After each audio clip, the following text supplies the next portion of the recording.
Thanks for listening to Entreneato, the show where we help you live the Neato life. By listening to Entreneato, you'll learn how to develop multiple streams of income. You'll hear amazing stories and takeaways from professionals in their field. And you'll learn more about yourself and how you're wired. The average person spends 90,000 hours at work in their lifetime. Student loan debt is at an all-time high, and 41% of all divorce is based on finances. If you feel like you're surviving, but you wouldn't exactly say you're thriving, then you've come to the right place.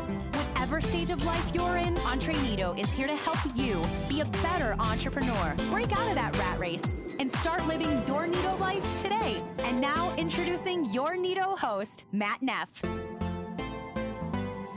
Welcome back to Entreneato. On today's show, I interview the real-life Wizard of Oz, Steve Sims. Steve is the visionary founder of Bluefish, the world's first luxury concierge that delivers the highest level of personalized travel, transportation, and cutting-edge entertainment services to corporate executives, celebrities, professional athletes, and other discerning individuals interested in living life to its fullest. Here's an example of some of the extraordinary experiences that Steve and his Bluefish team have made possible for his A-list clientele. For example, closed a museum in Florence for a private dinner party for 6 at the feet of Michelangelo's David and had Andrea Bocelli come in and serenade the guests. Also, he made it possible to take a submarine trip to the Titanic. He helped someone become James Bond for a weekend in Monte Carlo. He also made it possible to hang out and jam with celebrity recording artists such as Guns N' Roses drummer Matt Sorum and playing guitar with ZZ Top's Billy Gibbons. For more info on Steve and his work, check out stevedsims.com. Steve D as in dog, sims.com. I also wanted to recommend a great new book I just finished called What Every Body is Saying by Joe Navarro. I know it sounds like I'm saying it weird, but I'm not. It's actually the title of the book. In this book, you'll learn how your body language can influence what your boss, family, friends, and strangers think of you. You'll discover the ancient survival instincts that drive body language, why the face is the least likely place to gauge a person's true feelings, and a lot more incredible facts about body language and our interactions with others. The even better news is that you can get What Every Body is Saying by Joe Navarro for free by visiting entreneato.com. That's ENTRENEATO.com. and clicking the free book tab at the top of the screen. Along with the free book, you also get a free 30-day trial thanks to our friends at Audible. I had a blast talking with Steve. Make sure you check out his book, Bluefishing. Buy a copy for you and a friend. You will not regret it. Now on to the interview. My guest today is the one and only Steve Sims. Mr. Sims, welcome to the show. It's a pleasure to be here. Thanks for having me. So we've had a chance to chat off air just now, and that's been amazing hearing about some of your travels and journeys, and so I want to get right to it. But before we do, where can people find more about you? I know there's Instagram, there's a lot of different things. What's the best place, one-stop shop for them to find out about you? I suppose the easiest conduit to find out everything I've got my fingers in would be to go to stevedsims.com. That's 1M. The easiest way to get hold of me is to text the word Sims, S-I-M-S, to 345345. And that'll get you hooked into my videos, my emails, and you can delete me whenever you like. But that's the way to get hold of me the easiest way. Okay. Perfect. Well, before we get started, I'd love to hear more about your backstory. I've read your book, Bluefishing, The Art of Making Things Happen, which was awesome. Really refreshing. Try not to be too podcasty in a sense and too complimentary, but it really is good. I mean, it's a very interesting approach to things. You know, a lot of times I think you get watered down, you get almost desensitized to like, challenging, empowering, just these words and everybody's talking about them. But this is just a really unique story. I love your backstory. So I would love for you to share as much as you'd like to with our listeners. Well, sure. And the daft thing is, while it may sound interesting, it's pretty much not. It's like everyone's entrepreneurial life where we don't fit. Mm-hmm. I was raised in East London. My family was construction workers. So at the age of 15, when I left school, one day later, I'm on a building site. And that was it. That was my entire future. And I remember one day, literally as though it was 3 seconds ago, I can tell you the colors, the smell, everything. I was hoisting some bricks up a ladder, and on the scaffolding was my dad, my uncle, my 3 cousins, and my granddad at the far end. And as I was putting the bricks down, I hadn't even put them down. I looked down and I literally saw my family tree. I saw the next years of my life. And wow. I was like 18 years old. Yeah. And I thought to myself, is this it? My granddad's up there, my cousins, my uncle, my dad. Is this it? Yeah. And He yelled at me to put the bricks down, which I did because he literally hit me that hard. And in the canteen at break time, I went over to my granddad. My granddad didn't even really look at me. He was eating his his sandwich and drinking his cup of tea. And I said to him, Granddad, stupid question, is this what you thought you'd always be doing? And I remember his answers. As I say, he never even made eye contact with me. And he said to me, if you don't leave today, you'll be me tomorrow. Wow.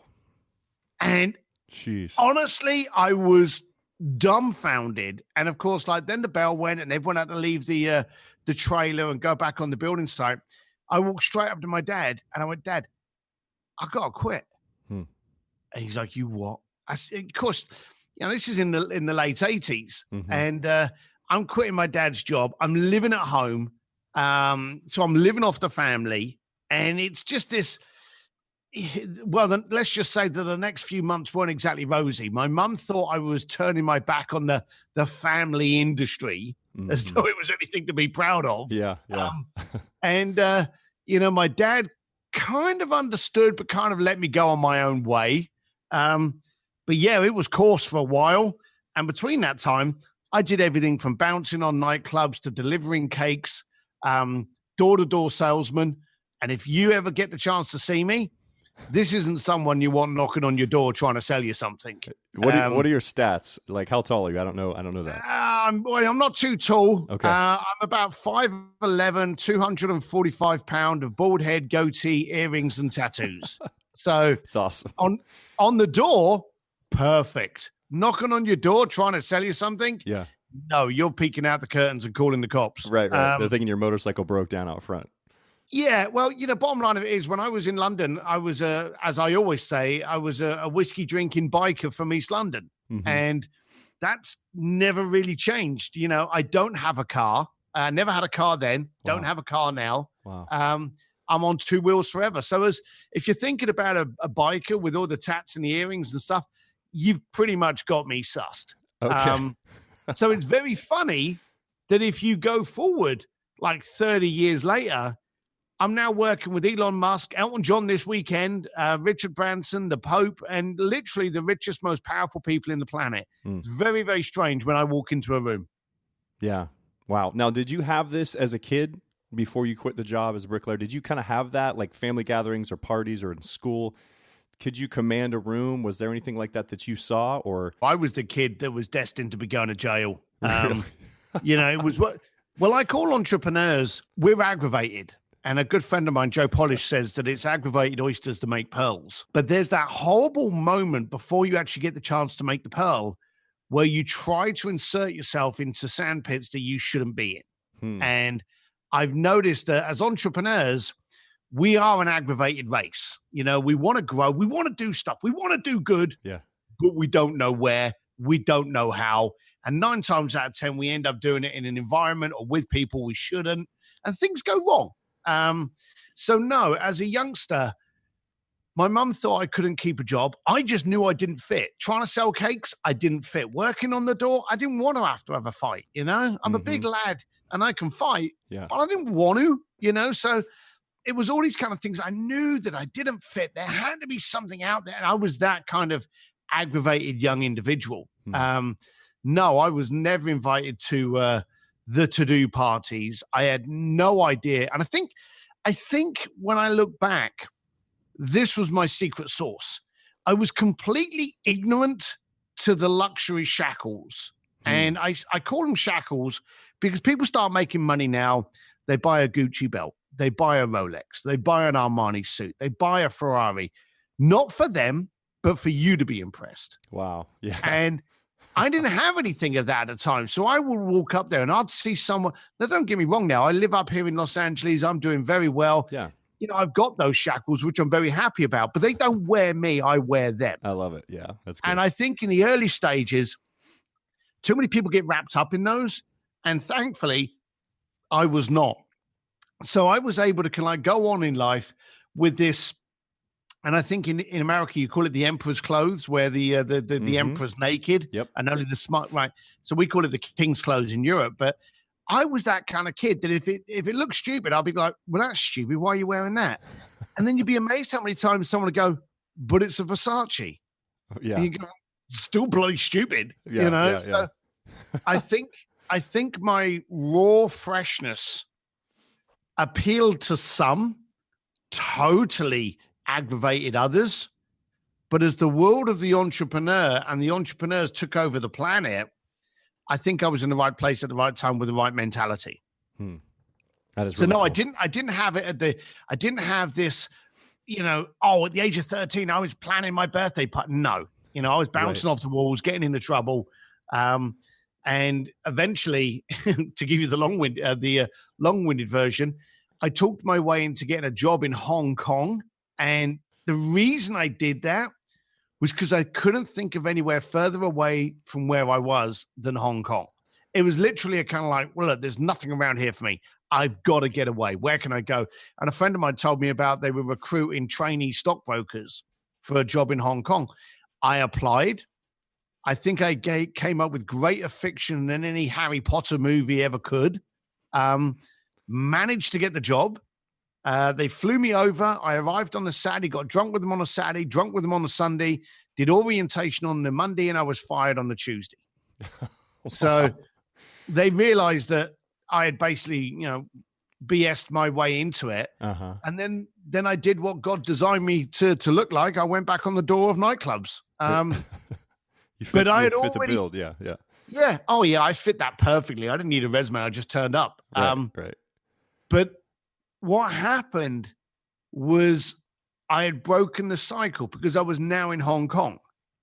So for me, this was like, okay, this is my turf now. This is what I can do. This is my chance to shine because no one else. I haven't got my mates going, oh, you can't do that, Steve. We've all got those. They call them crab mates, the guys that hold you down. Yeah. And it's those people in your world. Do you go, do you know I'm going to go there? And they turn around and go, you couldn't do that. Oh, you're too stupid for that. Yeah. Get back down in the bucket. Yeah. And they grab you. Yeah. Yeah. Those people don't want you to succeed because it will show that they are inadequate. And so if they can keep you down, it benefits them.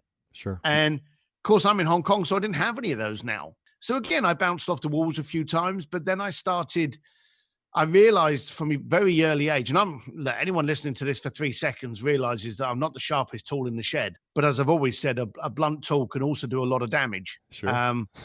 I was the guy that still am very primitive in my thinking. And everything I do, I ask myself, is it worth it? Before I start, is it worth it? What's the end goal going to be? Is it worth it? I realized that we are, and it's the classic one, you are the combination of the 5 friends you hang around with. Yeah. Well, I was hanging around with 5, broke bikers.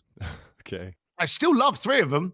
But I realized at the time that it wasn't going to help me progress. So I had to have 5 rich friends because then by de facto, I would be rich. Primitive, but that was my thinking. Sure. And so the only way you can ever have a relationship is to actually bring value to the table.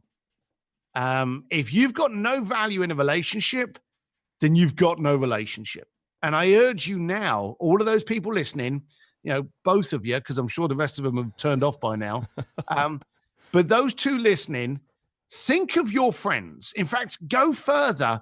Write down your 20 friends. Now, the truth of the fact is, and we all remember the sitcom Friends, the truth of the fact is we've actually only got 4 or 5 really good friends, if we're lucky. I think, truthfully, with the stuff I get up to in the world, I maybe have 3. Okay.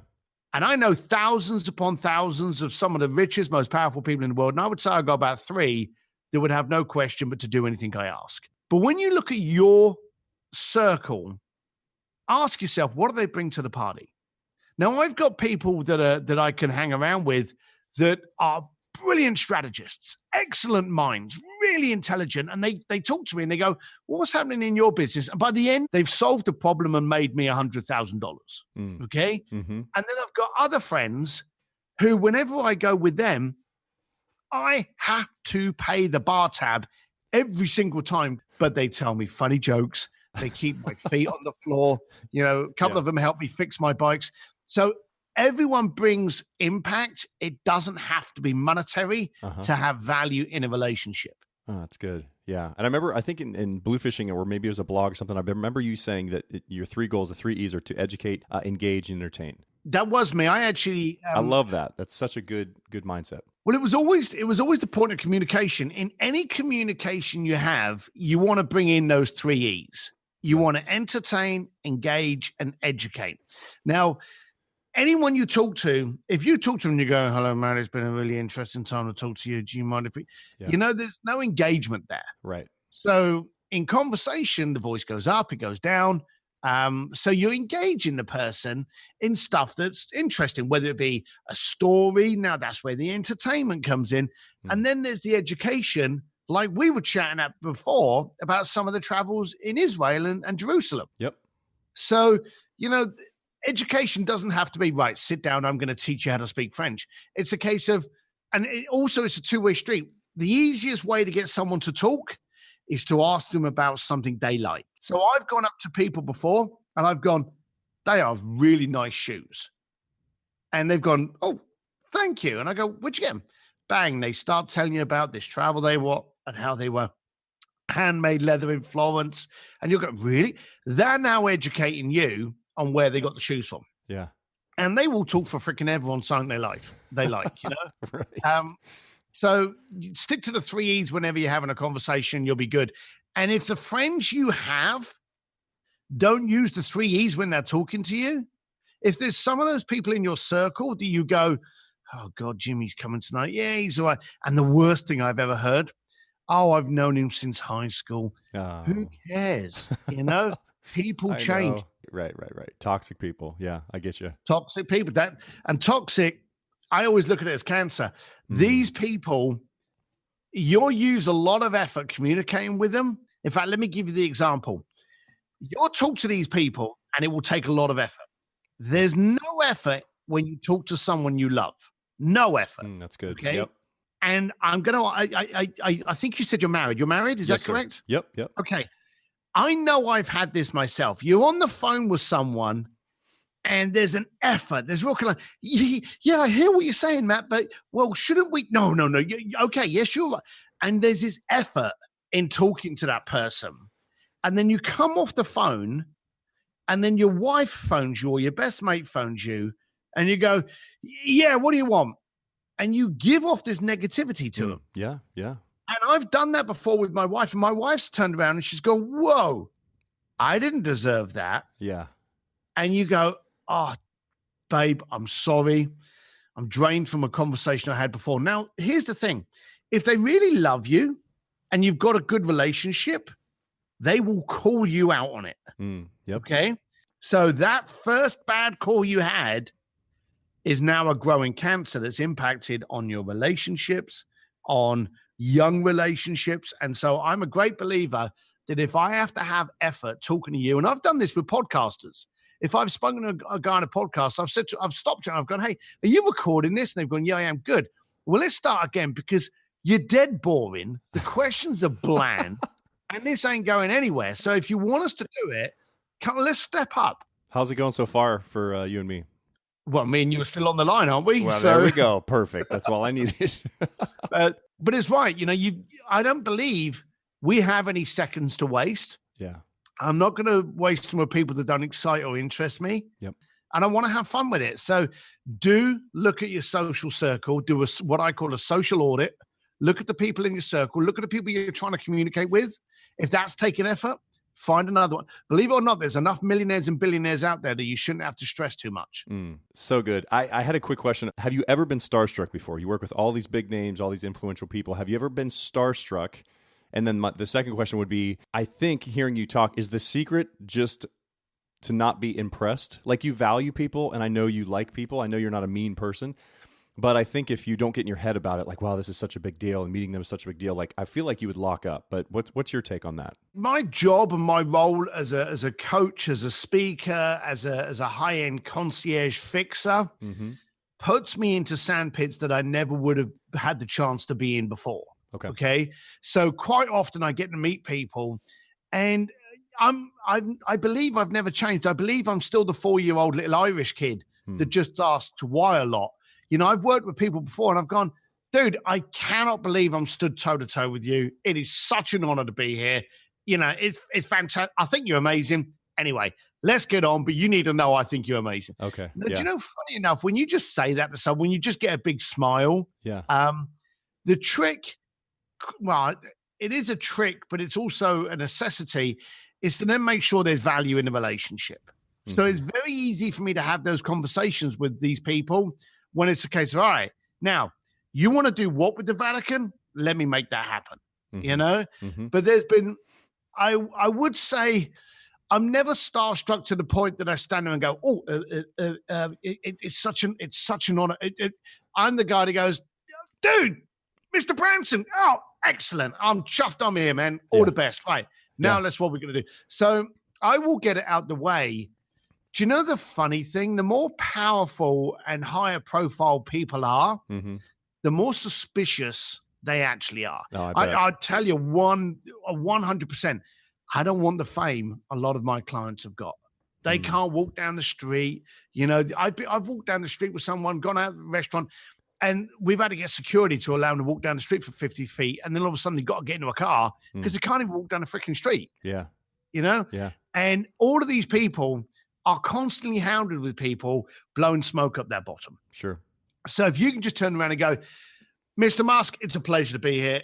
Great fan, great work. Congrats. Right. Now, this is what I believe you want me to do. Let's get on with it. I mean, that has to be one of the secrets, is like, because they're, like you said, they're so used to that, people getting all weird. It's like almost like a guttural reaction. Imagine wherever you went, like you're a singular person, you're walking through the mall, you walk down the street, and everybody reacts to you in such a strange way. That would be like, I would think that would be lonely, honestly. Well, what happens is when you're in a room, and I've been with some people, big business people, and people spot them, and there are few things that happen every single time. The first thing that happens is they start murmuring with their friend, pointing to where you are. Mm-hmm. Okay. You think about being the recipient to this. Okay. Mm-hmm. There's a bunch of people around pointing, murmuring, looking at you. Yeah. Now, bearing in mind, there is still a horrible thing in this society where people like to push people off a pedestal. Okay. Yep. Yep. So you've got those people that really, really want to meet you. And then you've got these people that feel that they are elected higher by putting you down. So you've got these people going, oh, I heard he went bankrupt. Oh, I heard he lost his deal. Oh, I heard he cheated on his wife. I heard that, you know, he can't dance. You know, whatever. Yeah. You know, there's a lot of that going on. You look at the news. The news is not filled every night with finding a cure for cancer. Someone wins the pools and starts rescuing dogs, and someone does it. No, it's always the last 2 minutes of the bloody news that shows you something good. Right. Just to remind you that the first 55 minutes telling you that it was terrible. I remember someone said to me before that the morning news comes on and the first thing they say is good morning. And then they spend the next hour telling you why it's not. Oh man, that's good. Wow. You know, so these people are staring at you, and as a face, you're now stood there like you're in a zoo. And then you get those brave hearts that actually come up to you, and you've got to think to yourself, based on their posture, their body positioning, are these people real? Are they bad? Are they good? What are they after? What do they want? The suspicion's high. Now, you will get a lot of people that come up and go, hey, I just want to get a selfie with you. You know, that's fine, because clarity and transparency is key. Okay. Yeah. And then you'll get these people come up going, hey, you know, you did this. Oh, it's brilliant. Yeah, we should talk because I've got this cure for something. And they try to do a business pitch in the middle of a bloody black tie gala. Yeah. So it's very concerning and difficult for people of profile when someone comes forward. The tip, be quick, get to the point and be transparent. You know, I go up to people and I go, hey, I know you're working on something. I've got something that can help, but I'm not going to take your time up tonight because we're at a party. So I wish you all the best. Steve Sims, remember, big ugly guy that came up and shook your hand. I'm going to reach out to you in a few days' time. Right. And then you walk away. Yeah, that's awesome. That's awesome. You'll be amazed at the amount of times that whoever I'm talking with, because of that transparency, clarity, and brevity, have gone, whoa, hang on a minute. Hey, come back. And I've gone, hey, I didn't want to take it. You're showing respect for that time. Yep. But if you rewind this interview, what was the first thing I said? I said, hey, I know you're working on X. I've got a way that I can help with that. Mm-hmm. So you're actually showing that, A, you know what they're interested in. And this could be, hey, I know you're focused on a charity. I know you've got a book coming out. I know you're working on a musical thing. I know whatever. Okay. Say so that you're aware, they're aware that you've done your research. Right. And I've got a solution for that. And then you're showing respect by saying, hey, I'm not going to take up your time. And then do you remember the 3 E's? Yep. Make it just a little bit entertaining by going, hey, remember the cute bald guy that you met a few days ago? Just something like that to stick it in your head. You know, you may even turn around. I remember in the olden days, I used to turn around and go, hey, how you doing? Which one's your favorite Spice Girl? All right. Yeah. And they'd be like, hey, I say, look, hey, don't worry about it. I'm going to reach out to you in a few days' time, but I bet you remember. So, you know, it would be all those kind of things to get you in their mind. Yeah, to say something interesting that kind of gets them off track a little bit, to be like, be memorable. Yeah. Exactly. And I've used that on reverse. I've gone on to people before and I've gone, hey, I saw something the other day that you were heavy into equestrian. What's the big deal with horses? And bingo, then they start talking to you about horses for an hour, and that's where you move in. That's cool. And you let them set that. Like, that's what I've tried to do with people, even like yourself. You know, like, honestly, you're a big get for our show, and I'm super glad you're on. Thank you for the time. Seriously. But like I said earlier, you know, I'm like, hey, I blocked out an hour, 2 hours. I'm good, but I'm not going to expect you to do that. You know what I mean? Like, if I say, hey, can I just get 5 minutes of your time, and you choose to go 20, 25, 30 minutes, hey, that's a win. You know what I mean? But I think people do that. If I could just get an hour of your time, I'm like, who are you again? You know, like, do you know how many podcasts Steve Sims has been on? So take what you can get, be thankful for what you get. And then if they decide to elongate it, then great. That's awesome. Yeah, it's just bringing the value. You know, our communication when we were setting this up, I was pleased with. And we had, you know, you're in, where was it you said you're in? Ohio? Yeah, I'm in Ohio. Yeah. Mm-hmm. Ohio. So, you know, at the beginning of our conversation, while we're so far apart, we had so many similarities, you know, when we were chatting about our backgrounds and stuff, and our religions. And so, you know, it's all down to the communication and to the feeling of it. And if I find it stressful, if I find it challenging, then I'll be polite and go, I'm sorry, I'm fully booked up for podcasts for the next few months. But hey, keep me on your speed dial. Who knows in the future? Sure. You know, I won't be rude until someone deserves me to be. But I'm very, very firm about not wasting my time. No, I get it. And and we are almost at time. I want to let you go. I mean, this has been amazing. We're almost at 30 minutes right now. We could talk for hours, but I know you're a busy man. When I did that email, though, I did podcast request number like 1,654,000. I wanted to do something in the subject line to kind of like make it a little bit of a joke. Know that, listen, I know there's podcasters everywhere that want to talk to you and people that you know, things like that. So that's the thing. I think a lot of times people that are successful that make a lot of money, just value my time. If you say we're going to start, then start on time or early. And then if you say you're going to end by a certain time, then end by a certain time. Just like respect my time. I can make tons of money, but I can't make more time. So that's my mindset when I'm talking to people and guests. So that's perfect. But this has been great. So this is just like nugget after nugget of great takeaways. We're pretty much there on time. I'm happy to talk more, but I just want to let you know that we're kind of wrapping up here. If you had any kind of final closing thoughts for listeners, maybe something that came up that you wanted to share. There's two things. I've basically bashed my childhood as being a bricklayer. And in my late teens and early 20s, I physically and mentally looked at my life as a poor child, raised up in East London. I never had a takeaway until I was 19 years old. Okay. My parents got a new car once, and it was like 12 years old. And they just classed it as a new car because it was new to them. So I always grew up thinking I was poor. It wasn't until I was in my late 20s, thankfully, I still think thankfully that it was young enough, that I realized how rich I actually was as a child. See, I never had any takeaways, but there was always food on the table. There was always a hug from my parents. There was always love and security. And they raised me to keep my word, respect a man and a woman, shake hands, eye contact, stand for what you say you stand for, and don't shake on it.